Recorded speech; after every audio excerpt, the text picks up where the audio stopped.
Why did you decide to be a casting director instead of a K-pop idol? Which category of skill is your favorite to perform? Would you ever do a meet and greet? Favorite company? Have you ever been accepted or casted as an idol? Have you ever considered quitting YouTube after passing an audition from a really good company? Hi everyone, welcome back to my channel. My name's Irene and I create videos about K-pop auditions every single week, but today we're actually switching it up and doing a Q&A video. I figured I have a lot of new subscribers and it's been a while since the last Q&A video, so a lot of you guys are maybe new to the channel. Hopefully this helps. I wanted to go over all of the general stuff first and then address the Q&As that I asked you guys in my community post. Thank you so much for all the questions that you guys left. It was really helpful and I can't wait to answer most of them. So all the basic information first that you might already know about me. My name is Irene. I am 19 years old right now and I was born in 2005. And I was born and raised in Korea and then moved to the States, moved back to Korea, but like a different part, Busan, I'm sure you guys know of it, and then moved to Canada. So I'm fluent in Korean, English, and French, but not as much in French than I am in Korean and English, obviously. Right now, at the moment, I'm in Korea, but that's because it's summer break. I typically am in Toronto and I'm attending the University of Toronto doing Bachelor of Commerce, so basically studying business, and I hope to work in marketing one day, but it's really up in the air and I haven't really discovered what I really want to do in the future quite yet, but I assume it's going to be adjacent to marketing. I feel like that's all the basic information. We can move on to the questions now. So the first question is, what is your MBTI? I am an ISTJ, but sometimes I do bounce back between ISFJ and ISTJ.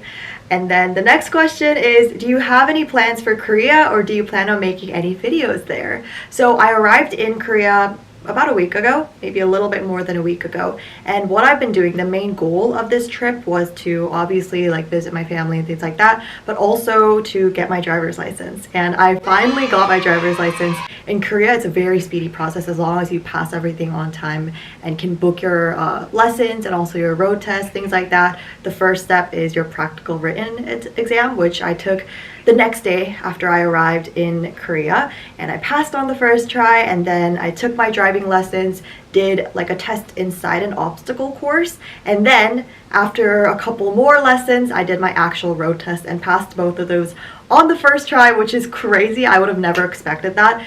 Honestly, it was a little hard studying for the written part because typically I am studying in English, so it was kind of hard to get used to, but I got the hang of it and I realized, guys, driving is not that hard. So about half the week I was occupied with that, and then the other half, it was kind of like alternating days, you could say. I have a lot of appointments. I'm trying to make like a glow up video on my vlog channel. If you haven't checked out my vlog channel, you're so missing out. I post on there weekly and the content in Korea is about to get good. Right now it's still on Vietnamese, like in Vietnam content, but I will get to Korea very soon. And I've been also posting a lot of shorts videos on there, also on my Instagram and TikTok. Today I had an appointment in Gangnam and I got my hair and makeup done, which is why the makeup looks a little bit more different, I would say. Definitely more upgraded and more makeup than I usually wear. So things like that I've been getting done. Scalp treatments, makeup appointments, all of the above. The next question's a really fun one. So they ask, which category of skill is your favorite to perform? So for example, rap, vocal, dance, etc. So I go to auditions to kind of like film content, show you guys the process of each company, because I find that for every company it's a little bit different, and every single audition, even though it's pretty much the same thing, there's a new experience, a new story time that comes with it. So that's why I film a lot of those. Recently though, I am a 2005 liner, as I mentioned before, so I haven't been like allowed to audition, you could say. But back to the question though, when I did do my auditions, sometimes I did dance, but most of the time it was vocal, because that way I can record it on my phone and then share it in the video. But for dance, that's not really possible, except for the one FNC audition I did, and I literally showed you guys the freestyle that I did because my sister filmed it for me and I didn't even realize she was filming, so that was kind of crazy. She's a real one for that. But I would actually say dance, because with dance, well actually I started off with dance, you could say. Like I really enjoy dancing, and that's kind of where I kind of gained my interest in becoming a K-pop idol. So I think dancing just naturally gave me a lot more confidence, And with singing, I think it's harder to control when you're nervous. With dancing, you kind of just follow your muscle memory and then it kind of does the work for you. And as long as you look like you know what you're doing, it's totally fine. But for vocals, that's a whole different story.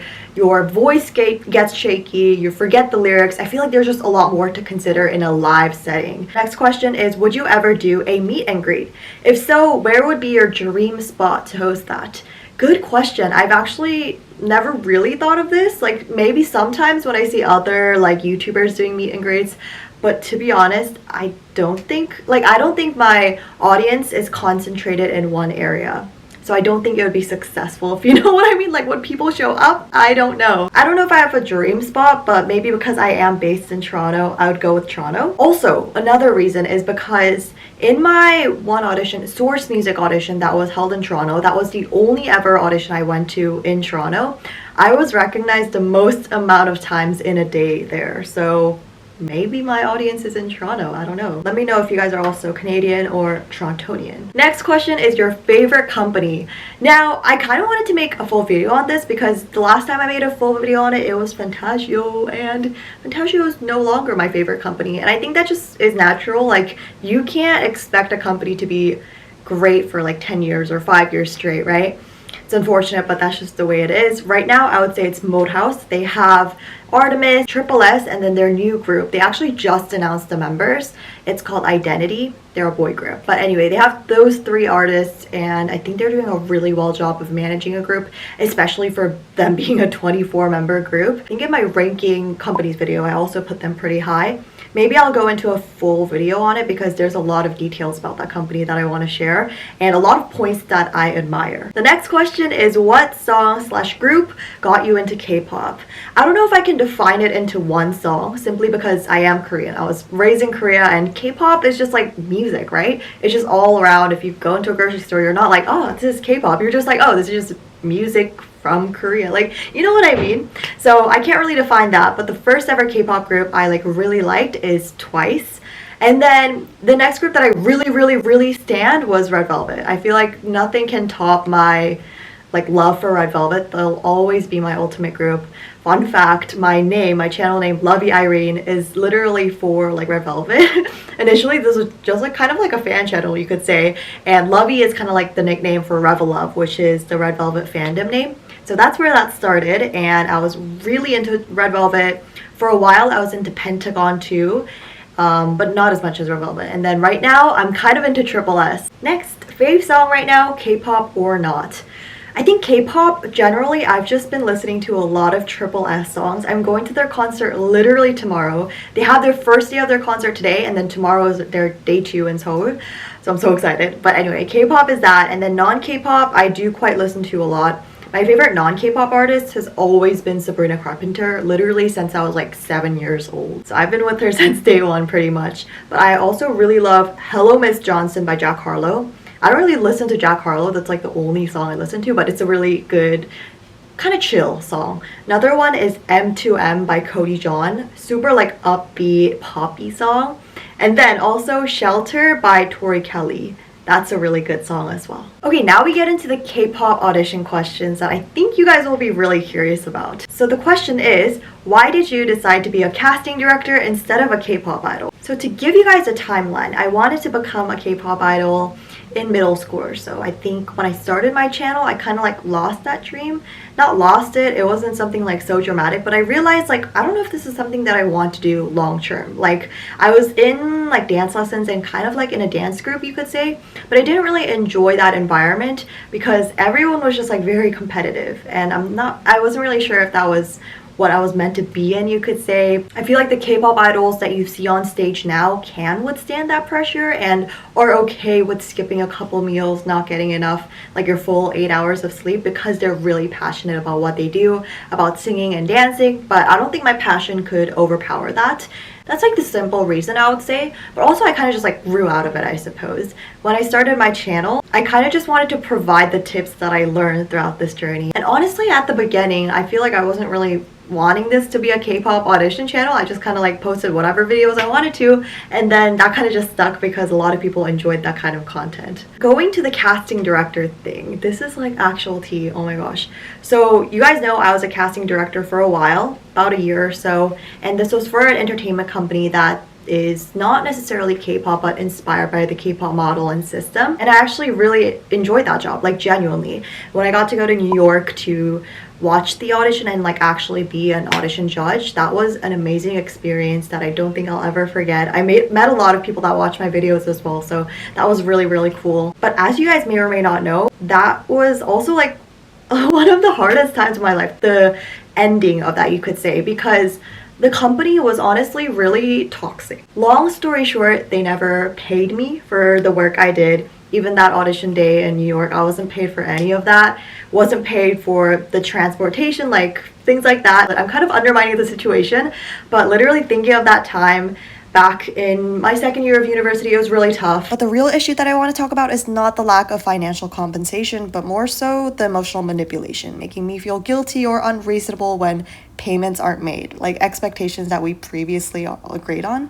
And the founder of this company was just very unprofessional. When there were issues with other staff, she would communicate it to me, and sometimes I felt like a therapist, which you should not be feeling like when you're a casting director. I remember crying about it a lot and getting a lot of advice from my friends and my parents, which I'm so grateful for that they were there for me during that time. It just feels so horrible to be taken advantage of like that, and it's definitely not something that you guys, if you are placed in that situation, which I definitely hope you are not, should go through. I frankly don't care if they're watching this because they also know they did wrong. I never shared the negative experience of this because it's just not great to like backtalk, you could say, and cause drama and cause conflict with another party. Like, it's just not a great thing to do.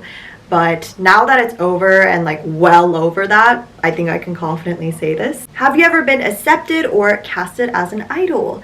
I think I shared a couple of my acceptances on my channel. One of them I think was Island 2, like they accepted me and then they wanted to do like a second round or something like that, but my schedule didn't work out. Other ones I haven't really shared on my channel because they specifically told you not to. And guys, I know I break the rules sometimes, but I don't always break the rules. So short answer, yes, I have. But like I mentioned, when I started my channel, I really had no intention of wanting to become a K-pop idol. So I guess that kind of bleeds into my next question actually. So the next question is, have you ever considered quitting YouTube after passing an audition from a really good company? I think you guys might be able to guess the answer, but the answer is no. I've never really thought about quitting YouTube. I actually have not taken a break ever in my 6 years of posting. I started in grade 9 and now I'm entering my 3rd year of university, which I think is kind of crazy. So how old was I? I was like 13, something like that. But no, I genuinely love making videos and I have so much pride and love and passion for my videos and my channel. Thank you. Anyway guys, I hope you learned a little bit more about me and my stories. Thank you so much for watching, and I hope to see you guys in the next video. Subscribe if you haven't. Bye.